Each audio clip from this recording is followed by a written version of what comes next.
Back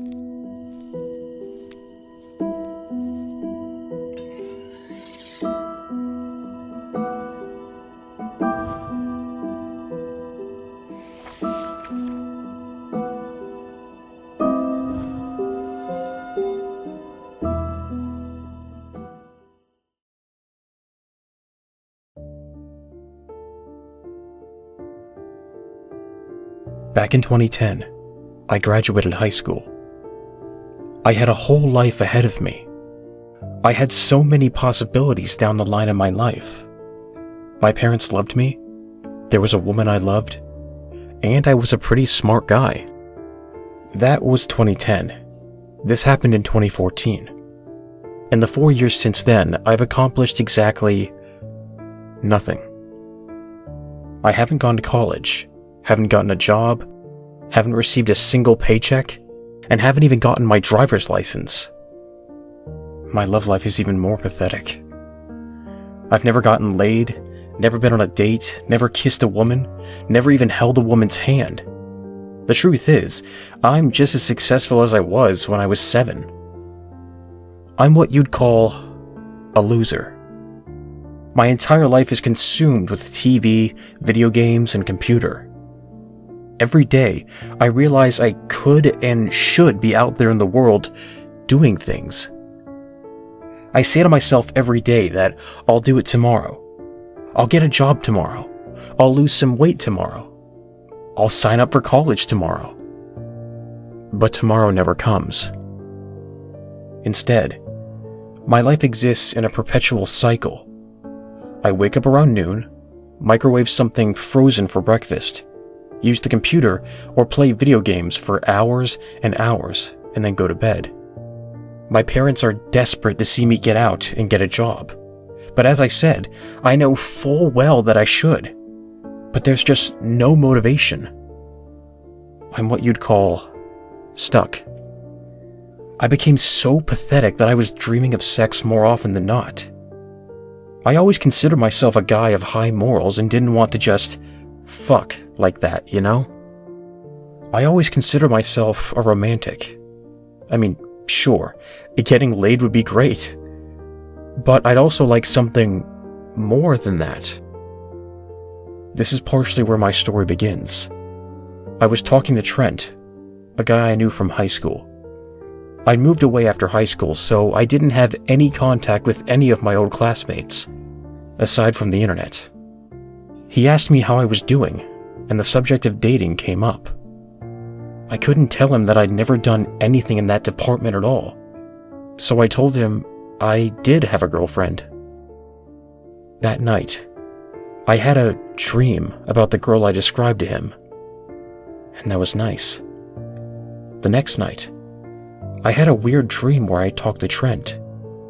We were in what looked to be a funeral, in a room that was a mix between my grandma's living room and a church.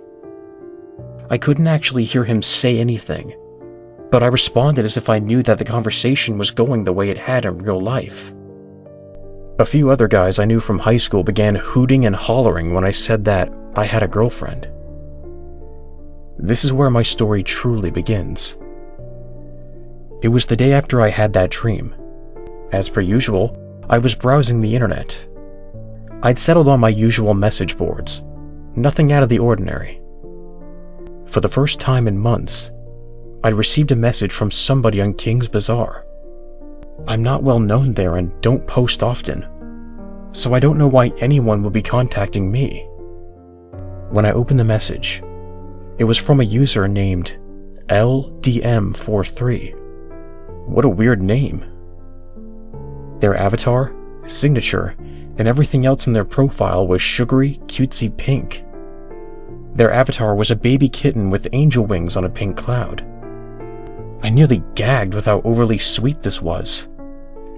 I took note that her profile was fully fleshed out, but they had no posts or any sort of interaction with the site, from the looks of things. The message they sent me was something that didn't exactly make any sense to me. Until much later. Am I really your girlfriend? Oh, I swear you won't regret it. I love you too, and I think we'll be very happy together. Danielle. I figured this might just be spam or something, so I just deleted the message and went about my business. 2 days later, I got another message from LDM43. Hey, how come you never responded? You said I was your girlfriend. Talk to you soon. Danielle. What a persistent and oddly specific spam bot. I'd never seen a spam bot employ continuity before. But again, I feared it was still spam and simply deleted the message. Maybe I'd respond if they messaged me again. Message me again they did. The day after that, I received another message. This time, a bit different than the last ones. Why won't you talk to me? I thought we were in love. We were meant to be, Daniel. We even have the same name. Now please stop being silly and talk to me. Danny. This couldn't be a spam bot. No spam bot can guess your name. It could have just been a lucky guess, but holy shit, that would be the king of all coincidences. I was apprehensive to respond to this girl. I had no idea who she was or how she knew who I was. There was something very suspicious about this whole thing. I decided to contact a forum moderator. I explained to the mod that I never told anyone online my name and had nothing connecting my real life to my internet life, and that there was no way they would know it was me, even if I did know them in real life. The mod said he'd run an IP check on the LDM43 account. After a short while, the mod got back to me. According to them, the messages were being sent from my IP address. I insisted that there had to have been a mistake. Was somebody pirating my internet or something? Would that even lead to them registering as the same IP? None of it made any sense, so I decided to message her back. Who are you exactly? How do you know my name? Why do you have the same IP address as me? I'm your girlfriend. We're in love. You told me so. Of course I know my one true love's name. Stop saying that. I don't know anyone named Danielle. I think you have the wrong person. Why are you saying things like this? Is there somebody else? At this point, I decided to ignore her. It was simply better to cut all ties with her now. Something weird was going on. But putting it entirely in the past would get me out of that situation, right? I decided I'd simply go to bed then. Everything was normal for a few days afterward. This is when the real trouble started. I visited King's Bazaar, only to see a new thread. Troubling News was the title. Dear users of King's Bazaar, we have received troubling news from the police. King's Bazaar's moderator, Chunafloy, real name Jason Weber, was found dead in his home in Traverse City, Michigan yesterday. The police say it was a homicide. Details of his death will not be discussed any further here. Our condolences go to Jason Weber's family and friends. Rest in peace, brother. Chunafloy was the mod I asked for help with Danielle. Now this was way too much to be a coincidence. I didn't want to read the thread. I couldn't shake the feeling that Danielle was somehow involved in this. If I was right, I involved him in it and got him killed. I didn't want to read the thread and see the sadness in the people whose friend I may have taken away. I didn't read the thread until I noticed something that chilled me a bit. Last post by LDM43, 1 minute ago. What would she say? I was almost mortified at the idea. So sorry to hear about Chunafloy. He was the best mod, even though he tended to look a little too deeply into things. R.I.P. He tended to look too deeply into things. What the hell did that mean? I decided I'd send her a message. Who the hell are you and what did you do? I'm your girlfriend, like you said. I can't wait for us to be more. Sometimes people need to learn not to stick their noses where they don't belong. Now it was time for the police to get involved. It became obvious to me that at this point, that she'd somehow found out Chunafloy ran her IP check and killed him for it. But how? How did she know? I contacted the police and showed them the PMs between me and her, and how she essentially confessed involvement in Chunafloy's death. They took it into consideration and said they would get back to me on it. They got back to me a few days later. They said they found my fingerprints at the crime scene. Chunafloy lived in Michigan, somewhere I'd never been and don't live anywhere near. How the hell could my fingerprints even be there? Now things were making less sense than ever. The police considered me a suspect, but not a strong one, even with the physical evidence. They placed his death at 9:43 in the morning, a time when I was asleep, and I'd been seen awake in my house at around 1 p.m. The police understood that there was no way I could have made it up to Michigan, committed a murder, and made it all the way back home in a few hours without anybody noticing. The investigation hit a roadblock, as the person the evidence was screaming toward had an indisputable alibi, and combined with the IP address thing, there was no evidence that any other suspect had even existed.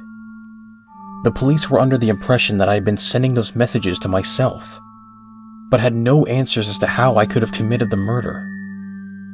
Up in the corner of my King's Bazaar page, I saw something that made me do a double take. My little mail icon indicated 26 new messages. Are you mad at me? I didn't mean to do anything bad. I'm sorry. But people need to learn. If you know, it'll scare you off. I'm sorry. Danny, talk to me. Where are you? Danny, don't do this! Why are you mad? He deserved it. People shouldn't get in the way of true love. Danny, this doesn't have to affect anything. We can still be together.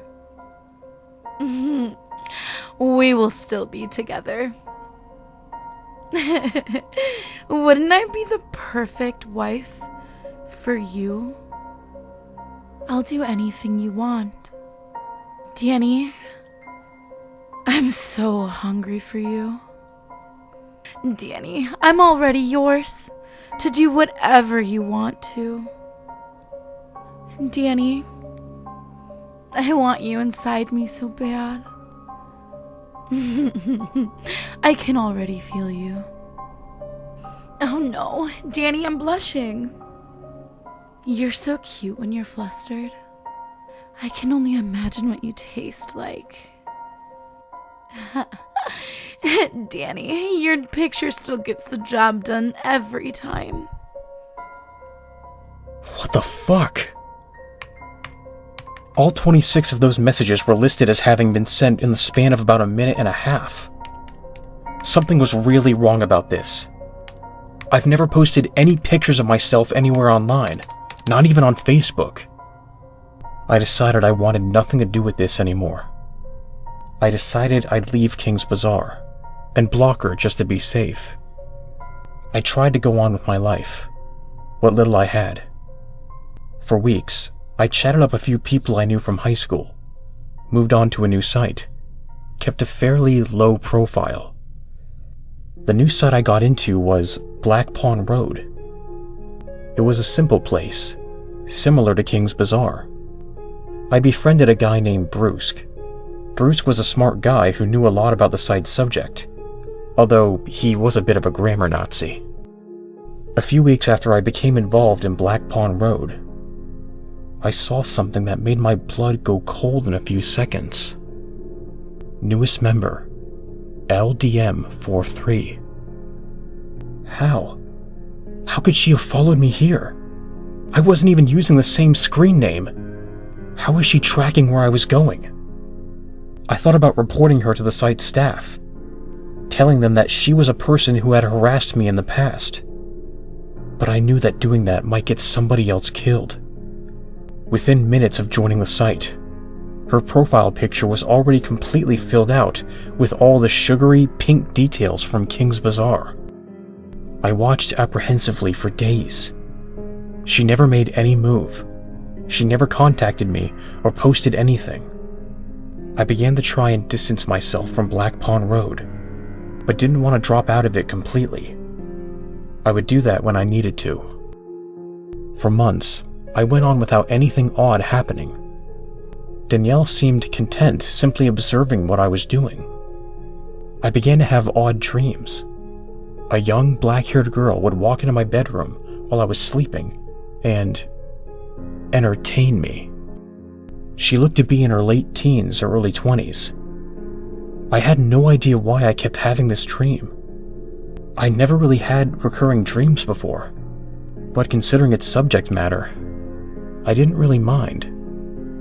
One day in June, I got a message from Trent. He asked me how my new girlfriend was doing. Still intent on keeping up the masquerade, I told him that she was doing fine. He asked me what her name was. For some reason that I still cannot explain, I told him her name was Danelle. When the conversation was over, I wondered out loud what the fuck I just did. From what I'd gathered, Danelle seemed to be watching me, so saying that would probably fuel her fire. One new message. Danny, I'm so glad you love me enough to tell your friends about me. I'm happy knowing your heart sings when you think of me the way mine does when I think of you. XOXO. I'm such an idiot. I knew I would have to watch what I said from now on. I still had no clue how she could possibly be watching me, but I was positive that she was. I blocked her on Black Pond Road as well. I had no idea if that would accomplish anything, but I did it anyways. I had to find some way of getting away from her. Being pursued was cool and all, but not by somebody who was apparently willing to kill. 3 days went by with no contact from Danelle. On that third day, Trent contacted me. The subject came up, and I told him that I'd broken up with Danelle. He said that was too bad and the subject was dropped. What else could I do? It was the best way to avoid talking about her. I had to make it clear that she wouldn't be getting what she wanted.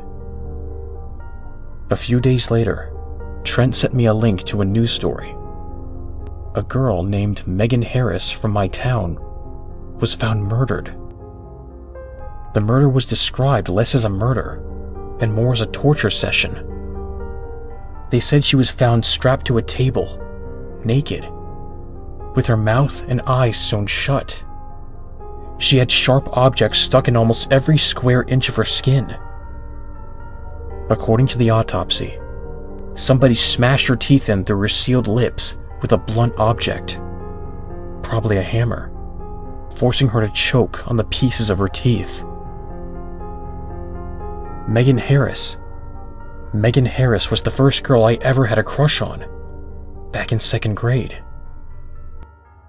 That was also the last time I'd ever seen her.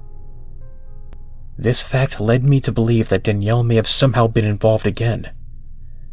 The place I went to high school, the town I'm originally from, was nowhere near Michigan or where I live now. If Danelle was really the killer, whoever she was, she really got around. But the troubling part is that there was no way she could have known that I was ever interested in Megan. Nobody could have ever known that. I never told anybody, and I didn't even remember it until I found out she died. Not only does Danelle know more than she should, she knows more than is even possible. Now I was starting to get truly scared. I was no longer asking who Danelle was as much as what she was. This was no longer strange. Now it seemed truly unnatural. I thought long and hard about my next course of action. Who do they think did it? I messaged Trent. They don't have any idea, he messaged back. While I was attempting to think of something else to say to him, he messaged me back again. Hold on, somebody's here. Trent left for a while. In the meantime, I began talking to Brusque. As I was talking to Brusque, he said something that raised a red flag. So Dan, what do you think of the new series? Brusque doesn't even know my name. I never told him, and he'd have no way of finding out. Brusque? Did you just call me Dan? Oops. Caught. It couldn't have been her.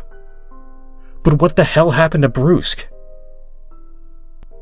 Danielle? Is that you? You wouldn't talk to me, so I had to impersonate somebody you would. Pretty clever, huh? Where's Brusque? Well, I couldn't impersonate him with him standing there. Duh. I had to get him out of the way. What did you do to him?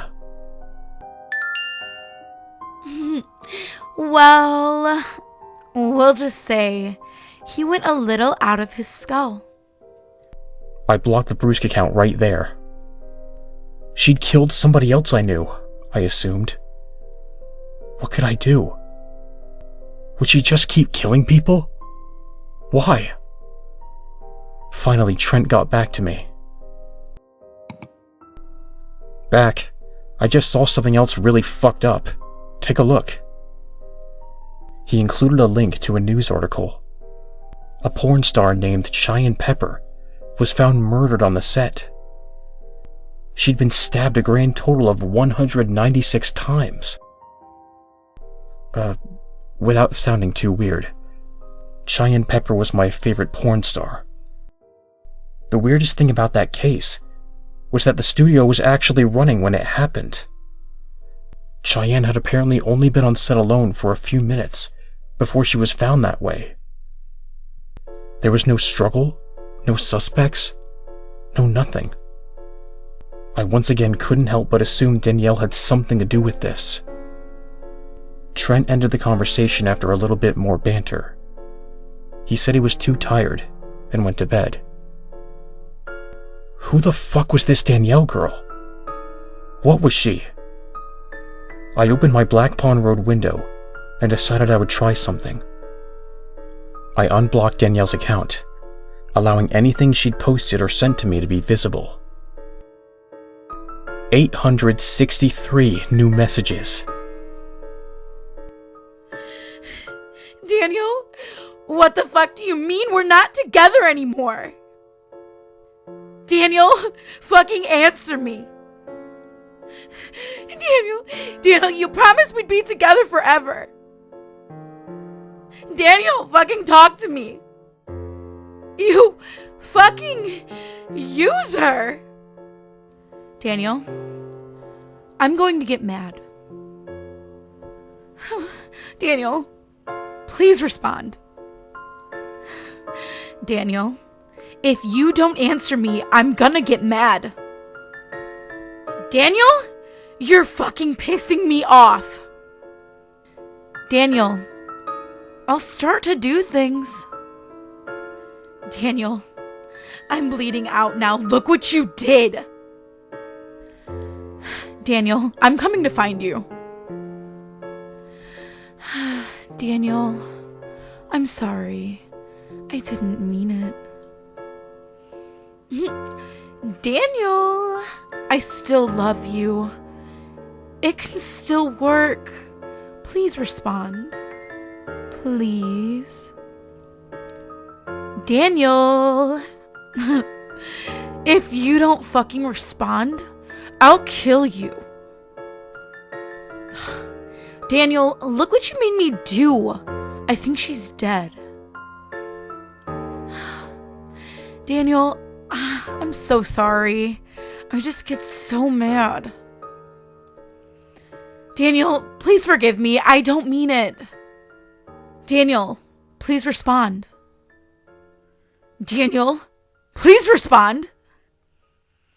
Daniel, please respond. I flip through the messages. It just goes on like that for the rest of the chain. What the fuck? This person, whatever she was truly deranged. I reblocked her and went to bed. She was driving me crazy. The next day, I got a message from Trent. Right away, I could tell there was something off. Hey man, how's that girl you're dating? I told you I broke up with her. Well, don't you think that was cruel? You don't even know her, man. I think I know her well enough. She showed her hand. Is this Danielle again? Is Trent dead? Of course he is, silly. After all, he's a bad influence on you. He gives you silly ideas like breaking up with me. I had to get rid of him. Why? Why are you doing these things? Because I love you, of course, Danny. But why? How do you even know me? We've never even met. I know you well enough, Danny. Now stop being silly. I'm sorry I got mad at you. I can't stay mad at you. I forgive you for breaking up with me. We were never dating. No, of course we were. You told me we were. You don't exist. I lied to Trent. I told him I was dating somebody to make myself look good. We were never together because you aren't supposed to be real. Of course, baby. I'm what you asked for. I'm the answer to your prayers. Oh, by the way, Danny baby, I hope you're not jealous, but I saw your friend's wiener. He was in the shower when I got him. So embarrassing. Well, I've got blood all over me, honey. I'm gonna go take a shower. Wanna join me? JK. She cut the conversation there. What a goddamn lunatic. They found Bruce's body stuffed into his bedroom closet. His head had been cut in half with a saw. The top half was found in his lap. Turns out his real name was Evan Porter. He lived in Florida, nowhere near any of the other murders. They later found Trent's body in a shower. Somebody had taken an axe to him. He was in so many pieces that he was barely recognizable. There was evidence that somebody else had used the shower after killing him, but they don't know who. This continued on for weeks. People I knew from high school or earlier, people I knew from online.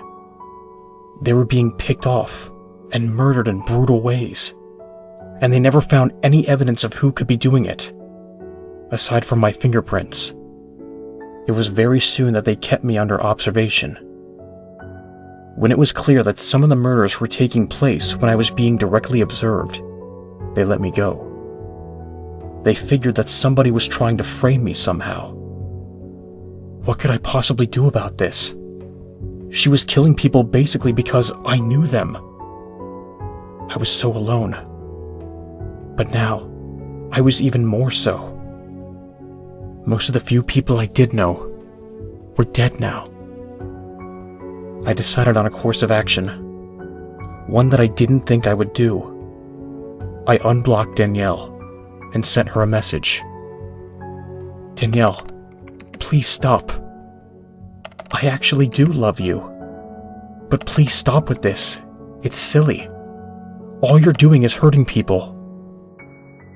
Literally within seconds, I had a response.